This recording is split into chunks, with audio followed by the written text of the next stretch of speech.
안녕하십니까. SPM 리서치의 김영재입니다.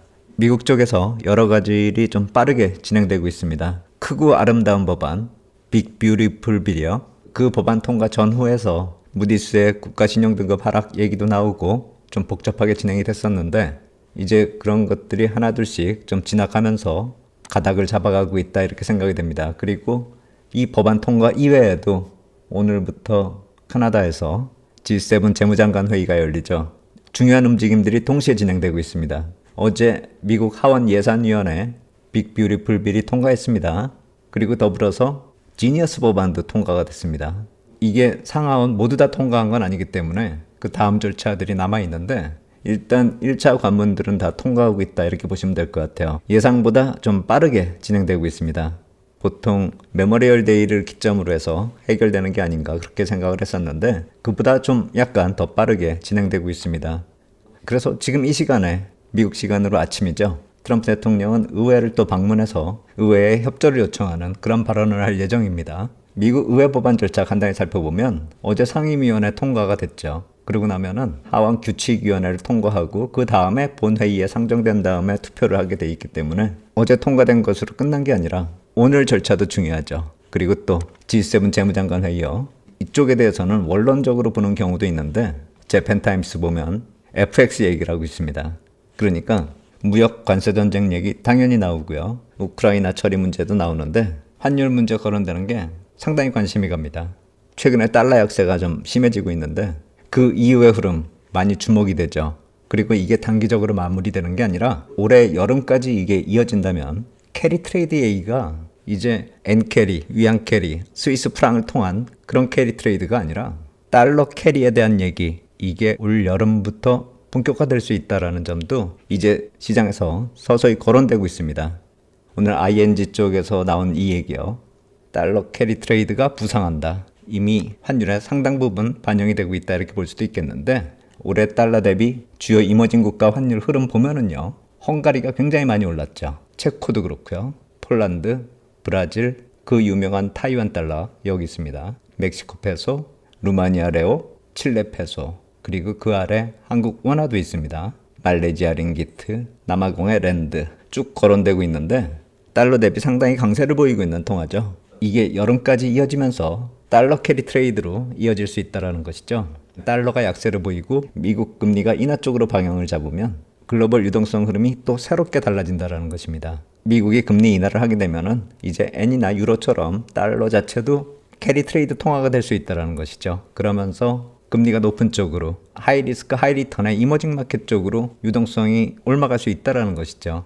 그 대상국이 멕시코, 브라질, 남아공, 인도네시아, 인도 그리고 동구권까지 보시면은 멕시코 같은 경우는 기준금리가 11%, 브라질도 10.5%, 좀 낮은 동구권이 헝가리가 7.75%, 폴란드가 5.75%뭐 이런 식입니다. 동구권 같은 경우는 약간 좀 정치적 리스크가 많이 좀 우려가 된다 이렇게 지금 거론이 되고 있는데 그렇기 때문에 이쪽까지는 아니더라도 전체적인 글로벌 유동성 흐름이 큰 변화가 이미 나타나고 있는 게 아닌가. 그거를 우리가 좀 흐름을 잘 파악을 해야 될 것 같습니다. G7 재무장관 회의가 오늘부터 시작해서 목요일 날 끝나죠. 그리고 빅 뷰티풀 빌 이 법안도 오늘도 진행이 될 테고요. 이런 것이 진행이 되고 나서 5월 26일이 메모리얼 데이란 말입니다. 그렇다면 그날을 기점으로 해서 우리가 글로벌 유동성 흐름을 좀 중요하게 맥을 좀 짚을 필요가 있지 않을까 그렇게 생각이 됩니다. 이 메모리얼 데이가 여름 휴가가 시작되는 그런 하나의 기점이 되기도 하죠. 미국 같은 경우요. 그래서 이게 휘발유 가격하고도 또 연관이 됩니다. 왜냐하면 이때부터 드라이빙 시즌이 시작이 되기 때문에 유가하고도 또 관련이 됩니다.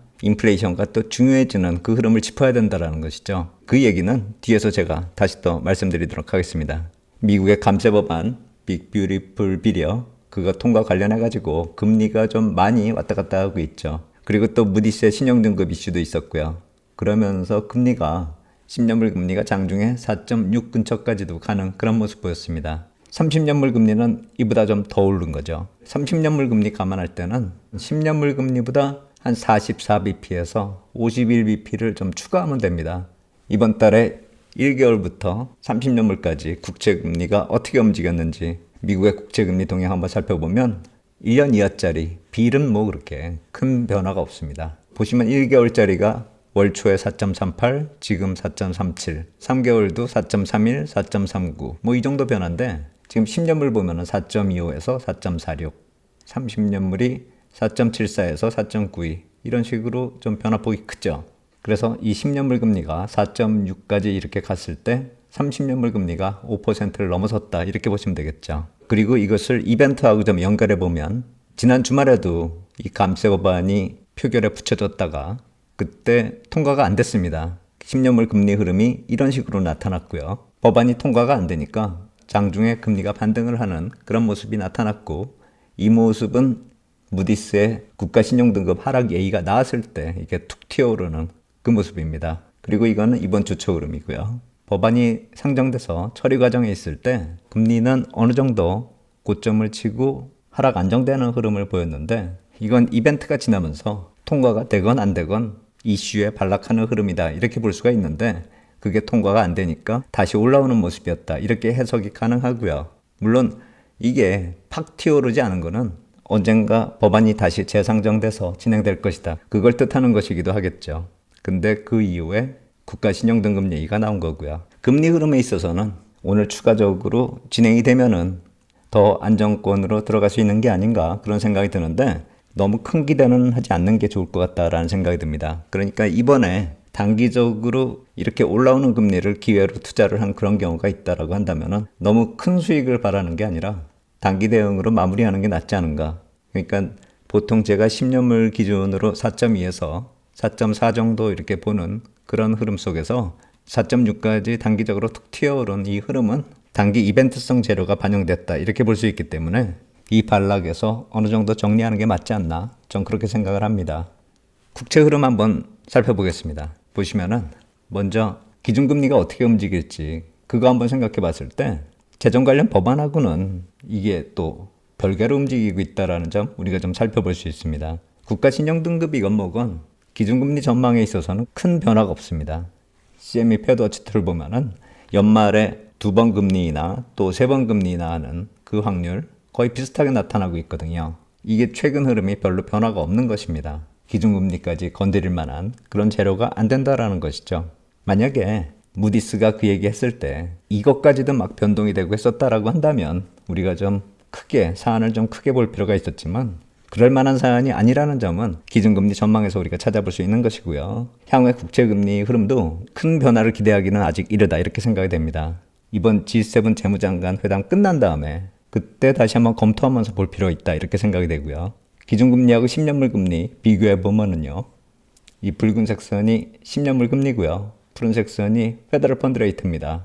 페더럴 펀드 레이트가 꺾이기 전에 10년물 금리는 어느 정도 마무리하는 그런 모습을 보였는데 그 흐름은 제가 2016년부터 나타났었던 기준금리 인상 사이클에서 10년물 금리가 어떻게 흘러갔는지 그거는 예전에 한번 말씀드렸기 때문에 오늘은 이번 사이클을 좀 크게 확대한 겁니다. 보시면은 기준금리가 계속 인상되니까 10년물 금리가 따라서 상승을 하다가 어느 정도 정점을 칠 것을 예상하고 그 다음부터는 상승세는 멈췄는데 오히려 기준금리 인하를 기대하면서 10년물 금리가 기준금리 아래쪽으로 내려온 것이죠. 근데 기준금리가 계속 올라가니까 이제 따라 올라간 것이고요. 그래서 이 동그라미요.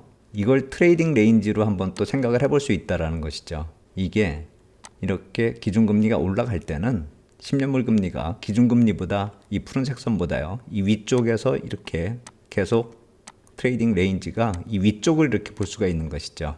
그리고 그러한 관점에서 지금의 현재 시점의 금리를 이렇게 놓고 보면 제가 이 원의 높이를 100bp로 잡았습니다. 왜 100bp를 잡았냐면 기준금리 대비 움직일 수 있는 그 폭을 한 100bp로 잡은 것이죠. 올해 말에 나타날 수 있는 그 금리 하단 350이 됐던 375가 됐던 그 중간값 정도를 이렇게 놓고 보면 367 정도를 하단으로 놓고 보면 그로부터 이 100bp 위 그게 현재 정도 된다라는 것이죠. 근데 이제는 금리가 계속 하락할 그 사이클은 아니다라고 생각이 되기 때문에 경기 사이클도 그렇고 재정 이슈도 금리가 계속 내려가기에는 부담이 될 수밖에 없기 때문에요. 그렇다면 이게 이 하단에서 이렇게 위로 올라갈 수 있는 그 여력이 있다 이렇게 봐야 되겠죠. 그래서 지금은 이 정도로 이렇게 놓고 보면 이 위가 좀 상단이 막혀 있다 이렇게 볼 수도 있겠지만 금리 인하를 몇 번 하면서 이제 기준금리가 하단에 도달했다. 라는 식으로 시장이 인식을 하면 이게 위로 올라갈 수도 있다는 것이죠. 얼마가 올라갈지에 대해서는 경기 흐름하고요. 재정 적자 이슈가 고려돼야 될 것입니다. 근데 현재 시점에서는 이 정도로 보는 게 타당하지 않느냐? 전 그렇게 생각을 하는 것이고요. 그래서 이거보다 좀 더 위로 뚫고 올라오는 그 시점에서는 단기적으로 매수 대응이 가능하겠다. 전 그 말씀을 드리고 있는 것입니다. 그런데 향후에는 이게 계속 위쪽으로 이렇게 올라갈 수 있는 그럴 여력이 있는 것인지, 그리고 시장에서는 상단을 5% 넘는 그 구간까지도 봐야 되는 게 아니냐, 이제 이런 얘기가 나오고 있는데, 이거를 옮겨 다니다 보면 현재 시점을 기준으로 놓고 보면 425bp를 기준으로 이렇게 놓고 보면 5% 넘는 금리도 우리가 좀 생각해 볼 수 있는 것이죠. 그래서 이 움직일 수 있는 레인지를 시장 상황에 맞춰서 우리가 적용해 볼 필요가 있지 않을까, 그렇게 생각을 하고 있습니다. 아마도 이 역시 마찬가지로 26일을 지나면서 법안이 통과되고 하면은 시장에서 좀 더 내려올 수 있을지, 시장의 컨센이 어느 정도 형성이 될 것입니다. 다시 안정될 수 있다라고 한다면은 우리가 좀 아래쪽으로 좀 여유를 잡을 수 있겠죠. 하지만 4.2 정도에는 단기 대응한 포지션은 일단 청산하는 게 맞고, 중장기 포지션만 4% 이하를 기대해 볼 수 있는 게 아닌가. 지금 현재 시점에서는 그렇고, 시간 지나면서 그 하단이 좀 더 올라올 수 있는 그 리스크도 우리가 좀 생각을 해봐야 될 것입니다. 금리 흐름은요, 의회에서 오늘 법안 통과 진행되는 거 보고 또 26일 전후에서 시장 흐름 한번 또 볼 필요 있겠다, 이렇게 생각이 되고요. 그리고 이제 이러한 재정 관련된 그런 법안이 통과되면서 인플레이션에 대한 우려감이 많죠. 유가 관련해서 또 드라이빙 시즌에 들어서기 때문에 이 여름 인플레이션, 이것에 대한 경계는 어떻게 봐야 되는지 그것도 한번 좀 보겠습니다. 붉은색 선이 크루드 오일이고요. 푸른색 선이 휘발유 가격입니다. 크루드 오일 빠지는데 휘발유가 좀 잘 안 빠지는데, 제가 봤을 때는 크루드 오일 가격보다는 휘발유가 오히려 맞는 게 아닌가. 이 크루드 오일에는 정치적 이슈가 들어가 있는 게 아닌가, 그렇게도 생각할 수 있다, 이런 생각이 듭니다. S&P 500하고 비교해도 괴리가 많이 벌어지고 있죠. 위에가 S&P 500 지수고 아래가 크루드 오일 선물이고요. 예전하고 많이 틀린 게 휘발유하고의 괴리뿐만이 아니라 주가 흐름하고도 좀 괴리가 크다라는 것이죠. 여기에는 트럼프 대통령의 의지가 들어있는 게 아닌가, 전 그렇게 생각하는 겁니다. 이 괴리가, 휘발유는 시장이 움직이고 있는데 이 크루드 오일은 정치적인 흐름이 많이 반영이 되고 있는 게 아닌가, 그렇게 보는 것이죠. 최근에 중동을 방문했었죠. 당연히 중동 유가는 사우디가 중심에 있는 것이고요. 사우디가 미국에 투자한 금액도 크지만 유가도 협조할 수 있는 것이고요. 트럼프 대통령이 휘발유 가격을 안정시키겠다 하는 그런 공약도 있었기 때문에 이것은 매우 중요하다, 이렇게 볼 수가 있겠죠. 특히나 이제 드라이빙 시즌에 들어서고 있기 때문에요. 이란도 마찬가지입니다. 최근에 핵농축 프로그램에 대한 그런 협상 얘기 많이 나오죠. 사우디나 이란이나 이 역시 마찬가지로 5월 말이 의미 있는 포인트가 되는 게 아닌가, 이렇게 생각이 됩니다. 법안 통과되면서 나타날 수 있는 인플레이션에 대해서 제어하는 효과가 있는 게 아닌가, 그걸 보는 것이죠. 골드만삭스 애널리스트 중에서 트럼프 대통령의 트위터를 계속 관찰한 사람이 있다고 합니다. 2009년 이후로요. 그걸 분석해보면 트럼프 대통령이 미국 WTI요, 트럼프 대통령이 원하는 그 가격대가 배럴당 40달러에서 50달러 사이다, 그런 식으로 또 분석을 한다는 그런 얘기도 시장에서 나오고 있습니다. 이 에너지 가격이 미국 인플레이션 바스켓의 8%를 차지하고 있다는 것이죠. 그렇기 때문에 관세 때문에 인플레이션이 어느 정도 나타날 것이고요. 또 감세 법안 때문에도 나타날 수 있을 것입니다. 그거를 어느 정도 유가 하락으로 상쇄시키겠다는 것이죠. 그래서 아까 말씀드린 사우디, 이란, 이런 얘기가 최근에 또 겹친다, 그렇게 볼 수 있다는 것입니다. 그렇지 않아도 지금 비판이 많잖아요. 무역정책 관련해 가지고요. 그 안전판이 되는 게 이 에너지 비용이라는 것이죠. 거꾸로 얘기하면 유가는 5월 말까지, 최소한 5월 말까지는 현재의 박스권, 그걸 벗어나기 힘들다라는 것이죠. 오늘 지나면서 의회에서 법안 통과되는 것도 중요할 테고, 또 목요일 되면은 FX 관련돼서 G7 재무장관 회의 지나면서 전체적인 흐름이 또 한번 검토돼야 될 것입니다.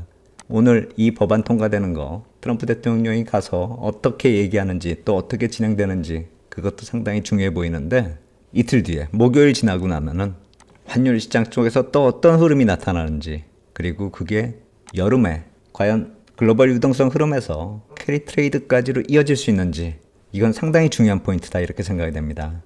이 포인트 제가 목요일 지나면서 다시 또 말씀드리도록 하겠습니다. 오늘 여기까지 하도록 하겠습니다. 감사합니다.